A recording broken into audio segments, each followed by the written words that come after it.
তোমার মালিক আদেশ করছেন, তোমরা তাকে বাদ দিয়ে অন্য কারো ইবাদত করো না, এবং তোমরা তোমাদের পিতামাতার সাথে সৎ ব্যবহার করো।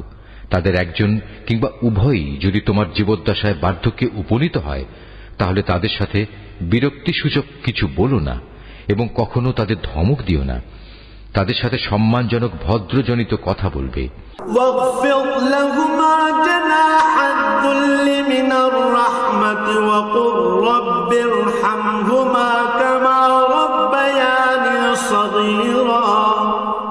অনুকম্পায় তুমি ওদের প্রতি বিনয় অবনত থেকো এবং বলো, হে আমার মালিক, ওদের প্রতি ঠিক সেভাবেই তুমি দয়া করো যেমনি করে শৈশবে ওরা আমাকে লালন পালন করেছিল।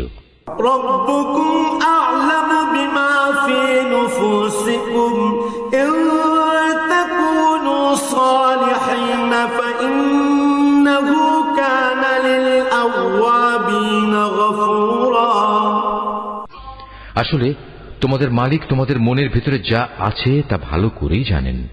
তোমরা সত্যিই যদি ভালো মানুষ হয়ে থাকো, তাহলে আল্লাহ তাআলা তা মাফ করে দেবেন, কেননা যারা তওবা করে তিনি তাদের গুনাহ মাফ করে দেন। ওয়াআতি যাল কুরবা হাক্কাহু ওয়াল মিসকিনা ওয়াবনাস সাবিল ওয়ালা তুবাদদিল তাবদীরা।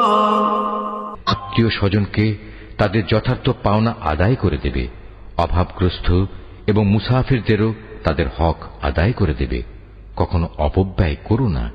ইন্নাল মুবাদদিরিনা কানু ইখওয়ানাশ শায়াতিন ওয়া কানাশ শাইতানু লিরাব্বিহি কাফুরা। অবশ্যই অপব্যয়কারীরা হচ্ছে শয়তানের ভাই, আর শয়তান